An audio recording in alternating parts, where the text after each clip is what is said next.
The story is getting old. Modern man is rapidly exhausting the planet. Deserts are advancing, and water is becoming scarce. It all seems hopeless. And every 12 years, the world population increases by 1 billion people. Looking down on Earth from space, the scale of the destruction is astonishing. But one man has discovered how to make our deserts green and our planet healthy again. We are following cameraman and ecologist John D. Liu, who sort of happened upon the solution and has spread the word ever since. This is what you can expect. It's possible to rehabilitate large-scale damaged ecosystems. So if we can rehabilitate large-scale damaged ecosystems, why don't we do that? The world gets more and more complicated all the time, but the solution to fix the major problems of the world's ecosystems remains reasonably simple. You are watching Backlight. Welcome to your green future.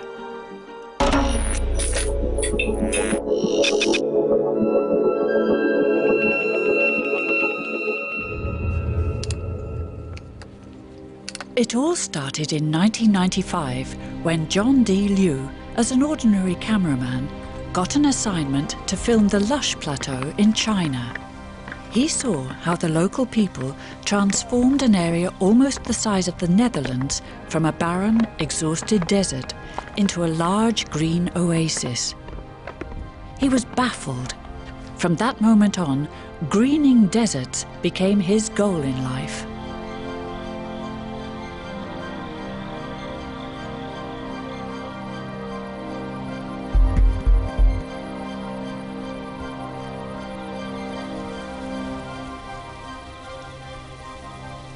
The more I learn about it, the more I become interested in how this might relate to other parts of the world. And it looks like the history of the Chinese in the Loess Plateau is not simply about the Chinese. It's about what happens when human beings don't understand how ecosystems function. Liu used his camera to record the virtually superhuman efforts of the Chinese. He made a film about it, Hope in a Changing Climate, that he posted on the internet to distribute it worldwide. China's Loess Plateau is a region that stretches for 640,000 square kilometers across north-central China. Unspoilt valleys in neighboring Sichuan show us how it might once have looked. It's the sort of natural abundance that is necessary to support an emerging civilization. How could a landscape with such potential have been reduced to this?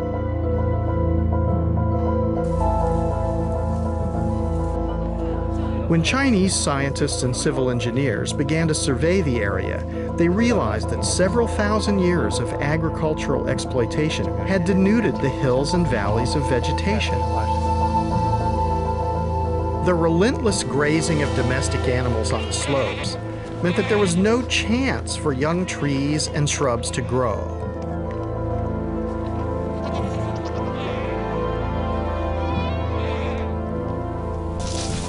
The rainfall no longer seeped into the earth, but simply washed down the hillsides, taking the soil with it.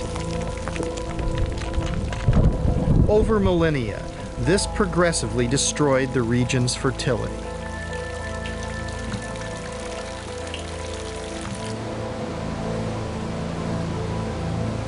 When this happens over an area as extensive as the plateau, millions of tons of silt are swept down into the Yellow River, which gets its name from the color of the fine, loess soil. The mounting quantities of silt clog up the river, impeding its flow, contributing to the floods that give the river another name, China's Sorrow. In some areas, creating floating mud mattresses that attract passing tourists. A local problem becomes a national problem. In the dry season, the light, unprotected soil is swept up in the winds, causing the dust storms that are blown over China's cities and beyond its borders.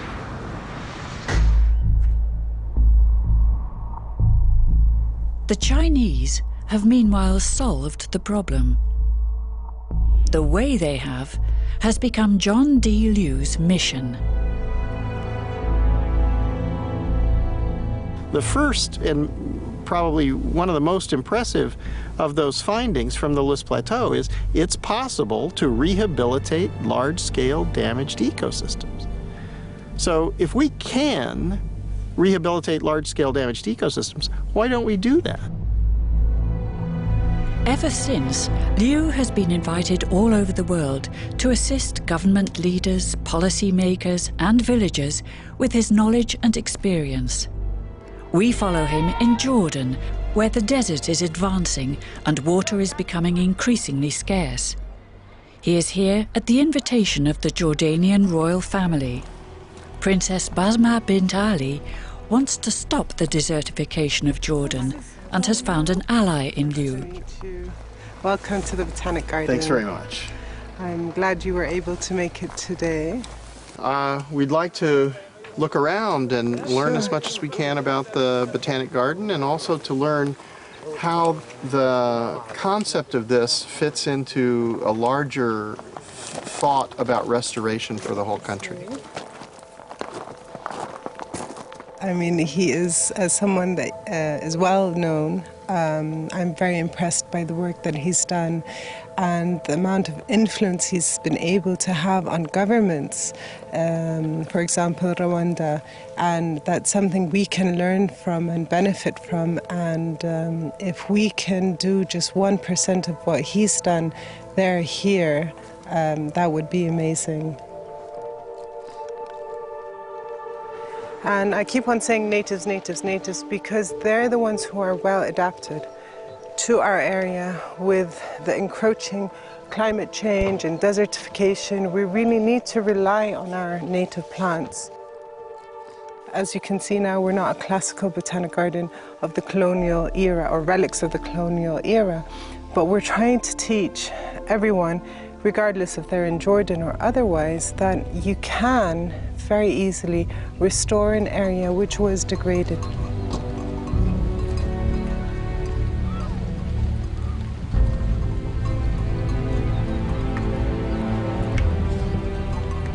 Well, this was the land of milk and honey. This was the promised land.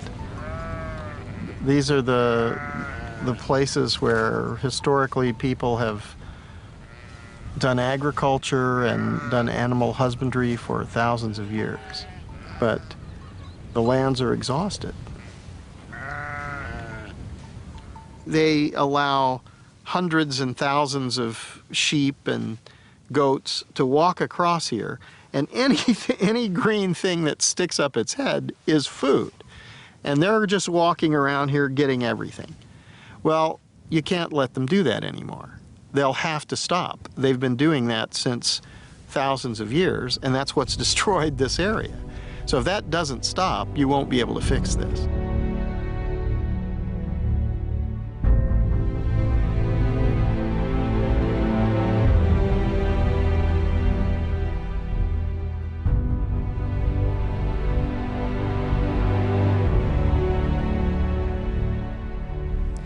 The way we've done it is we excluded grazing for the first 3 years, and that worked out very well. And in that 3 years, this is when we discovered the species that came up on its own, which were thought to be extinct and was last recorded in the 1800s. It just came up on its own. So we allowed the land to breathe, to take a breath, and to see what's going on. We didn't interfere, we didn't do any planting at the time, just to see how it reacts, and that gave us a lot of feedback of how we can deal with or how to rehabilitate areas.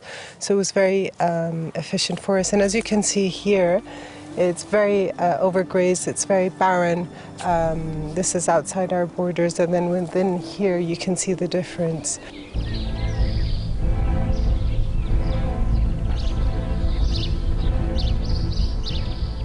Just by making a fence around this place, you'll get back grasses. That's what's so extraordinary. Now, when you get back grasses, that means each year, first of all, you have perennial root systems, and they'll spread out. And you'll have microbial communities living and growing in this microclimate that's created. So then you won't have direct sunlight hitting. You won't have UV radiation irradiating and sterilizing this microbiologic habitat. So everything will change. Then you're in an accumulative situation. Now you're in a disaccumulative situation where there's always less vegetation, always less organic matter, always less biodiversity. That's exactly wrong. We need to shift that to always more organic matter, always more biomass, always more biodiversity. I cannot stand and watch our land be degraded and ignorant people abusing it. It's my duty to take a stand to make things better. And I've carved out my world in the environment. Other members of the families have taken on various different topics, but this is my little niche.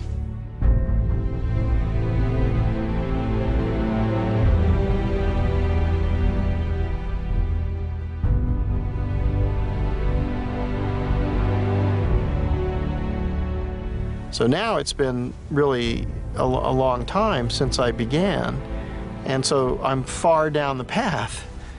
And I think if you go down this path and you start to look and you say, well, that's an interesting phenomenon, you can see the relationship between hydrology and vegetation and biological life. And you realize that, well, actually that's the basis of the air and the natural water system, and it's how the atmosphere and the hydrological cycle were created, and how they were constantly renewed. And then you come to places like this, which are massively degraded, and you realize that people aren't thinking about this ecological function. They're ignoring the science that we know about this, and they're believing that what's important is to produce something. But actually, that's not what's the most important thing right now. The most important thing for survival and sustainability for humanity is that places, not just individual places, but the entire planet, is functional. If we understand how the natural evolutionary processes work, and we emulate those, and we don't disturb those by our behaviors, we can live in the Garden of Eden. Another example from Liu's film, Hope in a Changing Climate, is Ethiopia, where he also took his camera to investigate. Ethiopia is the perfect example of how vulnerable man is to environmental catastrophe. The problems in this country are only intensified by wars and civil conflict. And now the man-induced climate change seems to increase the misery even further. As on the lush plateau, centuries of agriculture have destroyed nearly all natural vegetation. The dry gullies are marked by heavy floods. These gullies are evidence of the enormous power of runoff during the rainy season. Without vegetation cover on the hillsides, when the rains come, the water doesn't soak into the ground but flows away in a flood. Then it's not available for agriculture during the rest of the year. This leads to drought, and famously for Ethiopia, famine. But just as I've witnessed in China, there is hope that the situation here can be reversed. Yeah, that root could survive? No. In just 6 years, Professor Legessa Nagash and local villagers have transformed a severely eroded terrain by planting indigenous trees and plants. Almost miraculously, a clear flowing stream has emerged where once there was a muddy trickle. How is it that it's possible for you to get the stream to flow throughout the year? It is because of the vegetation cover, which has been regenerating on this mountain. This water is maintained in the landscape because as soon as rain falls on the canopy on this vegetation, That rain then infiltrated gradually into the ground, ending up with this steady flow of this river. Water is life. Without water, nobody can do anything. I'm amazed, as short as 5 years, 6 years, you get clean water like this, provided you work hard for restoring this degraded landscape. About 1,000 kilometers further north, in the village of Abraha Aspaha, another near-miraculous phenomenon is occurring. Farmers are finding water at the bottom of their wells, despite the poor rains this year. The famine of 1984 struck the people of this valley very hard. Many migrated, many died. Now the people are returning. The village chairman, Gabr Gade, remembers well how life used to be. ቅድሚ 10 ዓመት ይኮነ ቅድሚ 5 ዓመት ዝነበረና ጸገም ኢና ክነውቅዕ ቅድሚ 10 ዓመት ብጣዕሚ ዝስቅ ግዛዕ ነይሩ ግን ቅድሚ 5 ዓመት እኳ ያኽለና እዩ ብድርቅን ብፀሓይን ብንፋስን መሬት ተጓሕጉሑ ምስ ትሕፃ ምዃኑ ኣከባቢ ገደል ምዃኑ ተጓሕጉሑ ሓሸወማ ተመሊኡ ጠቕላላ ናብ ሰፈራ ንክኸይድ ሰፈራ ፕሮግራም የተመዝጊቡ ነይሩ ጠቕላላ ህዝቢ ወይ ናብ ሰፈራ ኺዱ ወይ ድማ ሓደ ለውጥ የምጽእ ተባሂሉ With government support, they applied the same principles as the Chinese, setting land aside for natural vegetation to return. In the ravines, they built small dams, which are now fed by underground springs. And like Professor Leges's stream, rain that fell weeks ago now slowly seeps through the subsoil, replenishing the supply of water.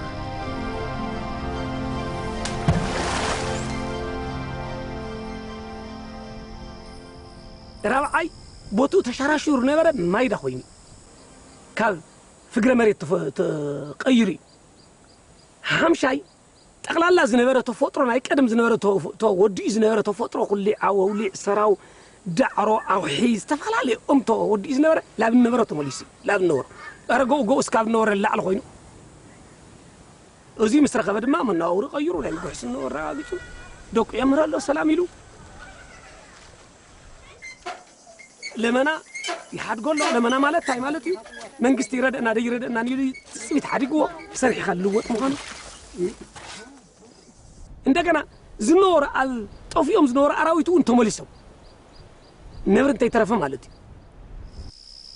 The most important issue for Africa, and I consider this Africa's 21st burning issue, is restoration.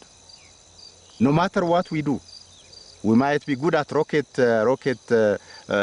rocket science, I mean, if we are nuclear science, but the environment, restoring this huge, vast landscape, degraded landscape is critical for Africa, but also for the entire region. Consider Egypt.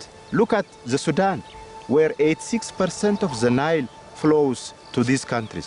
How can you support life in Egypt without restoring Ethiopia's mountains? So this is regional, national, and international. Liu's typical working method is to share all his footage and documents with those asking for his advice. In this case, the staff of the Jordanian princess. Well, it's videos, but it's also a lot of documents. There's studies on hydrology and studies on the relationship between soil organic matter and moisture, and the type of strategy documents that governments need to see what they're going to do. So they have to have a strategy that everyone can see. With the Jordanians, he shares the documents on Rwanda, one of Liu's success stories.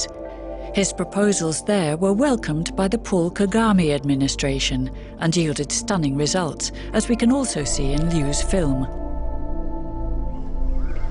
We had to take a careful look at what had actually been happening that damaged this system.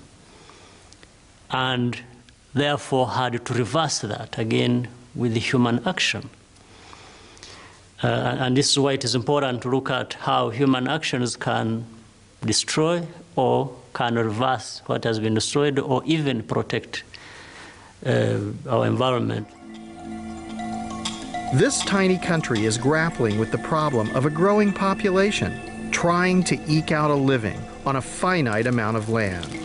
As in China and Ethiopia, over-farming on the hillsides caused serious erosion and a decline in fertility, forcing poor farmers to move into protected areas, such as the Rugazi wetlands, a wildlife site of international importance.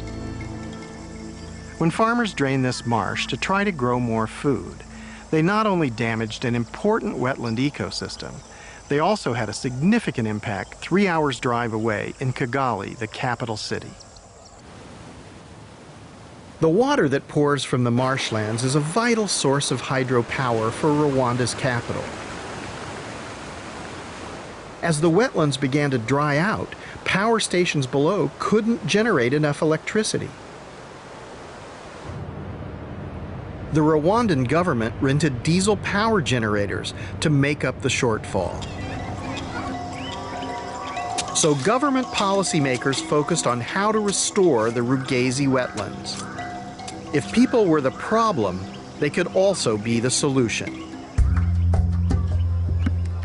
The government decided to help the farmers leave the wetlands and to restore the degraded slopes above them, improving their croplands and encouraging trees and shrubs to grow back, capturing the rain. The wetlands are now recovering. Great volumes of water once again cascade down to power the hydro stations. Carbon-free electricity is replacing the diesel generators. Electricity prices have stabilized. Restoring and preserving natural ecosystems like the Rugazi wetlands benefits everyone.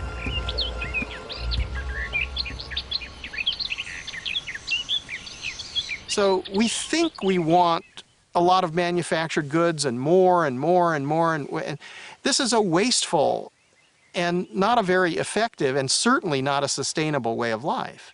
And especially with 7 billion people and adding 1 billion people every 12 years, it's not possible to do that. So we need another model. And here's a model which can restore the function. It's been proven to be able to restore hydrological function, to restore fertility. So we have vast areas of degraded lands. There's plenty of room for opportunity. And this could employ millions and millions of people. And their work wouldn't just be about themselves.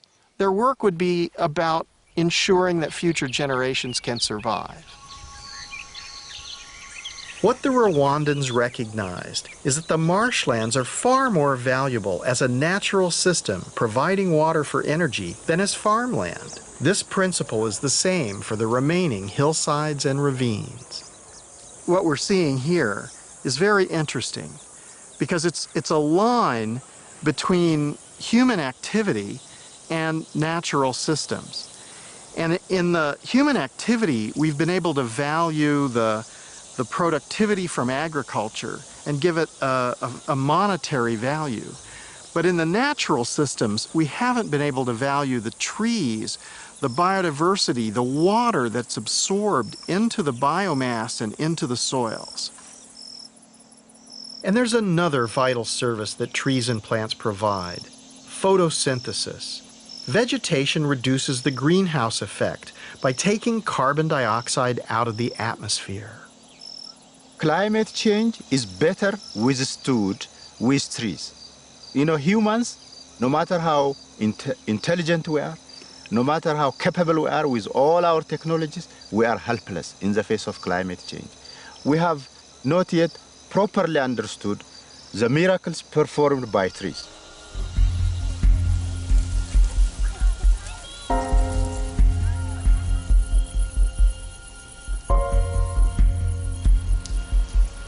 Based on what I've seen in different parts of the world, it seems to me that whatever rainfall comes down needs to be infiltrated and retained into the system.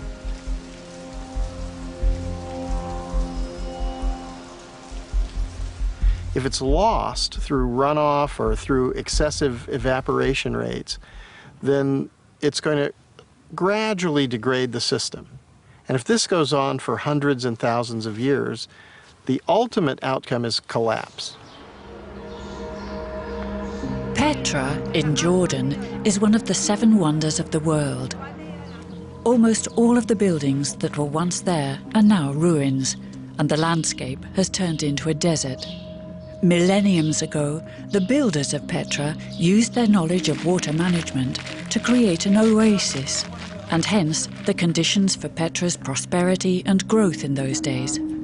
This would have been a busy street once. Yeah. Actually full of commerce.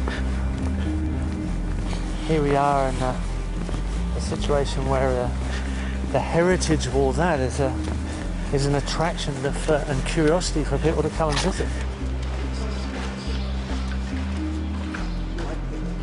This is where Liu first met the Australian Geoff Lawton. Lawton specialises in rebuilding functional ecosystems from the ground up. Liu immediately recognised his soulmate in him. We're in you'd say, a quite severely degraded landscape.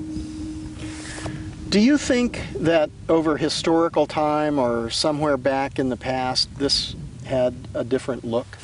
Oh, most definitely. I think you're looking at a landscape that's more or less bald. It's eroded down almost to the bones of the geology. And this was a landscape full of life, and even top predators. There are still leopards here now in some of these valleys, remnants of top predator habitat that had a whole ecological range of diversity and abundance. So in fact, we're in the land of milk and honey. Potentially we are. That's right, but it doesn't look like it. So what do you think is the potential for areas like this? Oh, there's absolute potential for an abundance, an absolute abundance of life, of water flow, of climate moderation. So you'll get microclimate and regional climate moderation, completely different hydrology. And the interesting thing there is that then you get the potential for well-designed productivity, leading to permanence in human culture.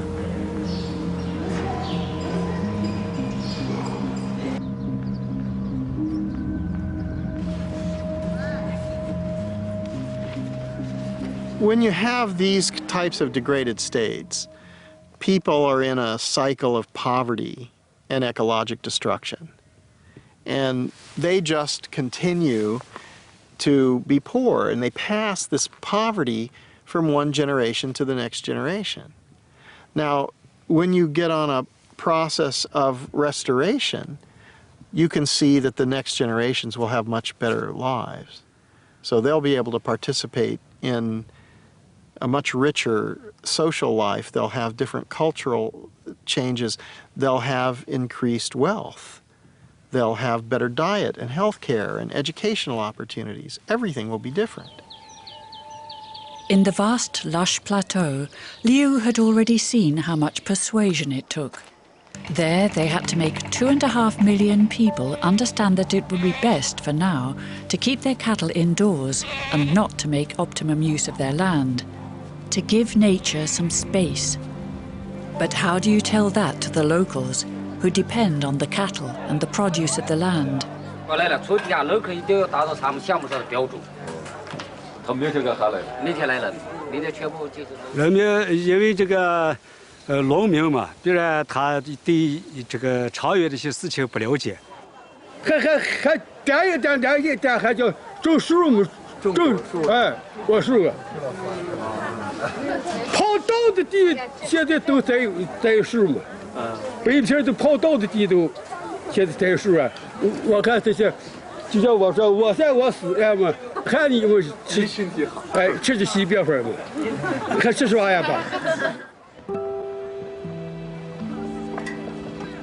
eventually convinced the local people was the assurance that they would have tenure of their land. that they would directly benefit from the effort they invested in the new project. 我们的这个做法就是，这个规划就是山上戴帽子，山腰紧带着，沟底穿靴子。山上戴帽子就是山上全部都种草。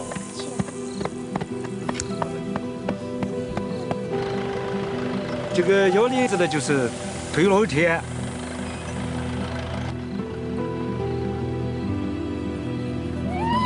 沟底穿靴子就是打坝。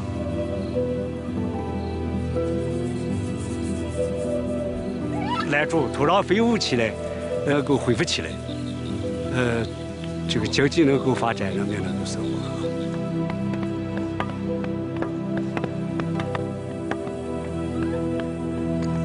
Hills and gullies were designated as ecological zones to be protected.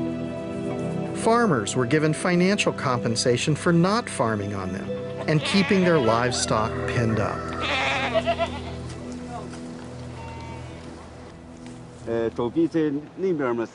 When I first filmed Mr. Ta Fuyuan and his colleagues back in 1995, I had no idea this initiative could achieve such dramatic results.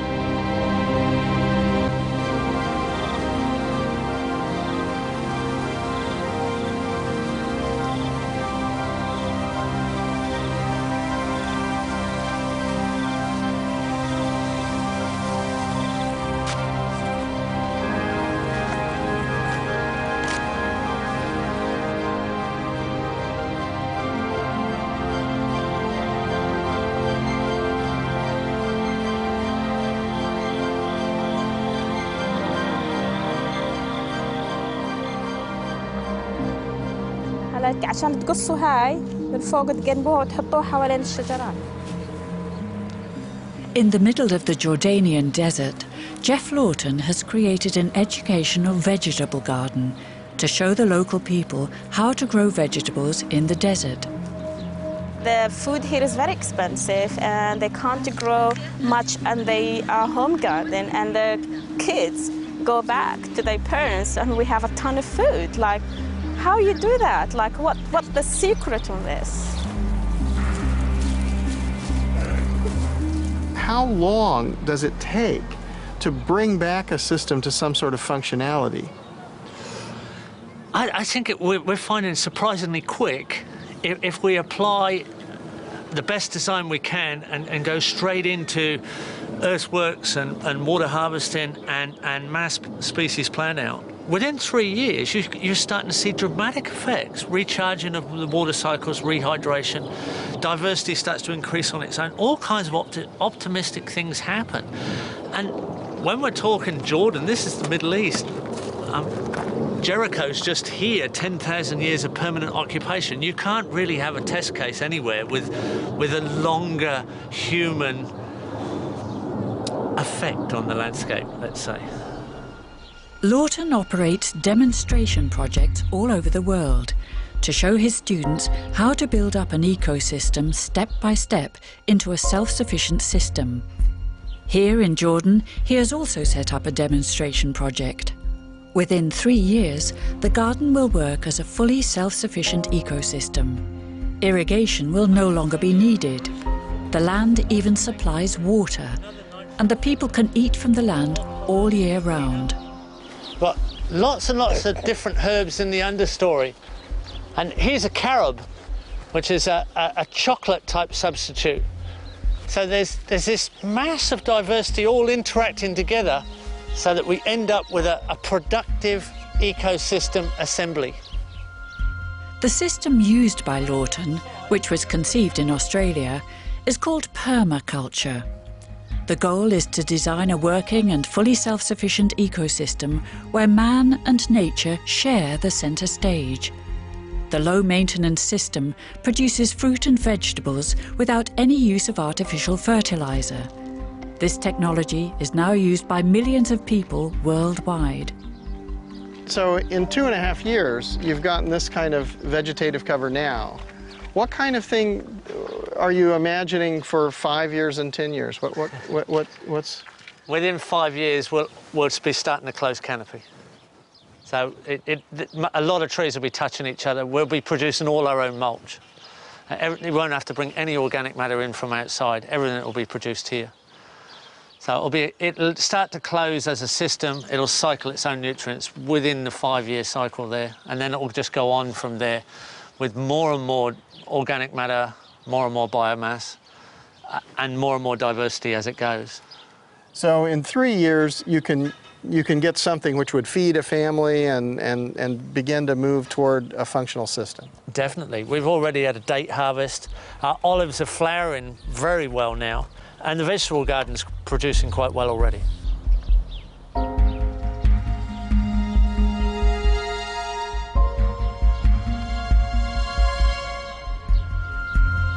And they're all bush tomatoes here. There's a decent tomato there. And the compost doesn't actually feed the plants, it feeds the soils. It feeds the soil organisms.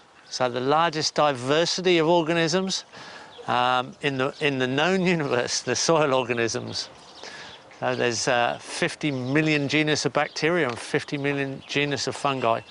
And you're feeding the organisms, and their exudates and their interactions are feeding the plants.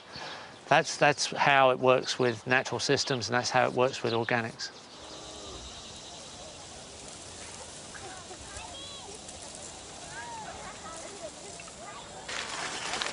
A measure of what restoring nature can do has been shown here on China's Lus Plateau, where farmers have continued to prosper despite the worst drought in decades. Since the beginning of the project, the soil that nurtures their crops has been accumulating organic material from plants and animals. This holds the moisture and contains carbon. What's interesting about this is all these root materials, all this other stuff, this is organic material. And this organic material is mixing together with the loess, the geologic soils here, and it's making a living soil. This is where the moisture resides. Yesterday it rained and there's still moisture in the soil. This is where the nutrients are recycled so that each generation of life emerges here. And this is where the carbon is. What's interesting about this, they made this field. This is new. So they're helping to sequester carbon. Living soils like this retain on average 3 times more carbon than the foliage above the ground. If we were to restore the vast areas of the planet where we humans have degraded the soils, just think what an impact we would have in taking carbon out of the atmosphere. As much as 1/4 of the world's land mass has been degraded, and much could be rehabilitated in the way we have seen on the Lus Plateau. And we've only just begun to recognize the real value of natural capital. Surely investing in the recovery of damaged environments is a cost-effective way of solving many of the problems we face today.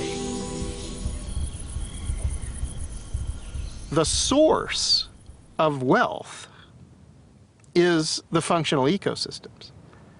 The products and services that we derive from those are derivatives. It's impossible for the derivatives to be more valuable than the source. And yet, in our economy now, as it stands, the products and services have monetary values. But the source, the functional ecosystems, are zero. So this cannot be true. It's false. So we've created a global institution of economic institutions, an economic theory, based on a flaw in logic. So if we carry that flaw in logic from generation to generation, we compound the mistake. On the Lus Plateau, they have understood the message. The lives of 20 million people across China have been directly improved by applying the lessons of the Lus Plateau. The changes are not simply on the hillsides. On the plains, you can see greenhouses that are filled with vegetables. This extends the growing season. It's very high value produce. The abundance and variety of new produce can be seen in the local markets. Follow-up studies have shown that incomes have risen threefold.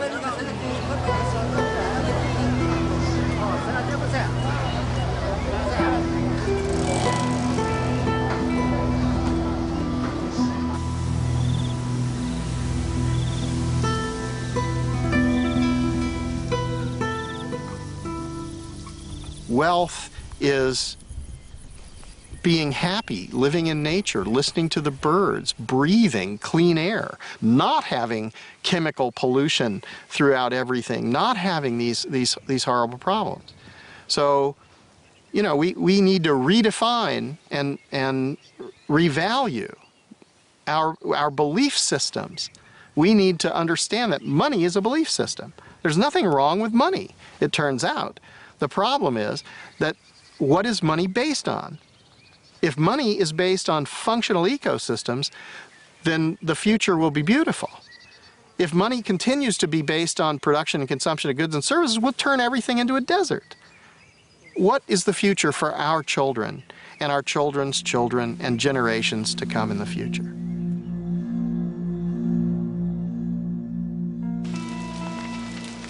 Liu also did research in Bolivia, where biomass is burnt to make room for agriculture. Here in the foothills of the Andes, slash and burn agriculture is taking place today.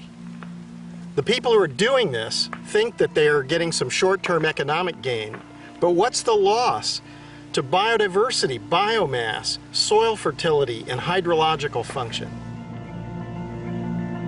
Biomass in a functional ecosystem has economic value. Why destroy it when you can also use it to restore landscapes elsewhere? The idea is that there are different biomes on the Earth. And some of them, I mean, there are many, obviously, but two that I've noticed also both have problems. There are areas which are brittle and fragile and arid or hyper-arid, like here. And then there are areas which are able to create huge amounts of biomass, like in the tropics. So what about linking these two areas together? What about generating huge amounts of organic material there and moving it here, or at least a percentage of it? You don't want to deplete the fertility there, but a small amount of that could come. If that came here, you'd create an industry there, instead of them using slash and burn agriculture to grow crops which they can't even feed themselves and destroy what is the most valuable thing about their system.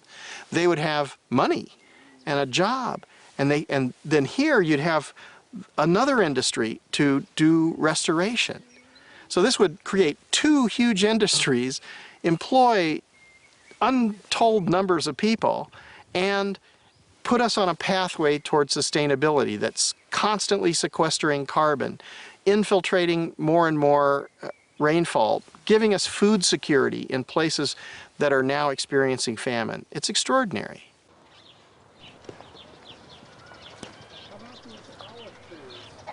Well, you can see, considering we're in a desert, we've got kind of a lush herbaceous growth growing at this time of year.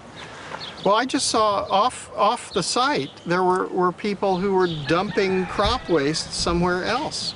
They don't understand this principle. No, a lot of people are just think they've got to tidy up and take out all the organic matter and burn it.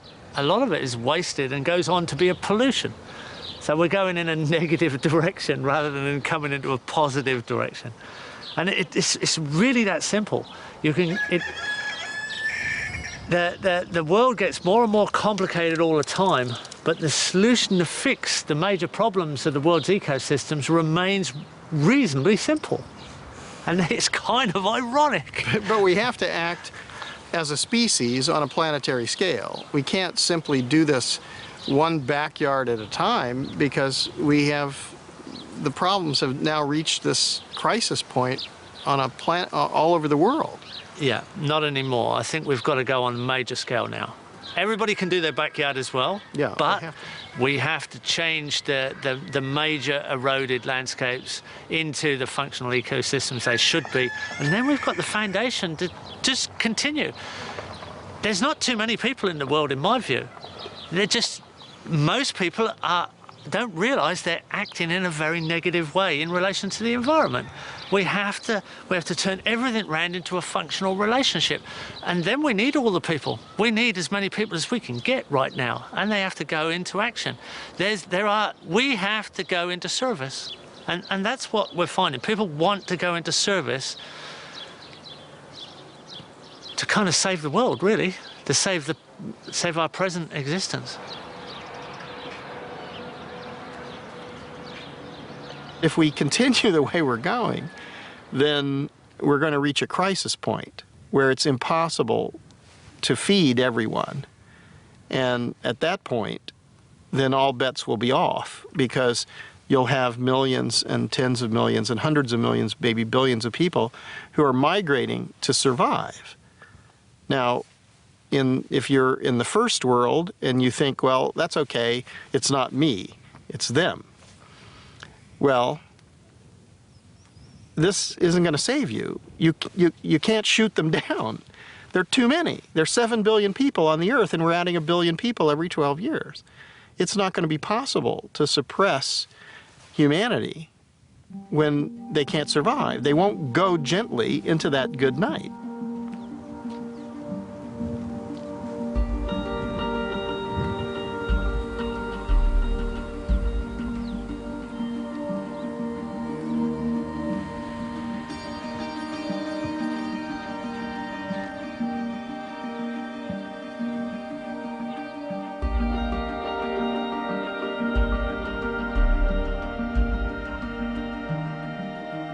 Meer weten? Stel uw vragen in een live videochat met John D. Liu.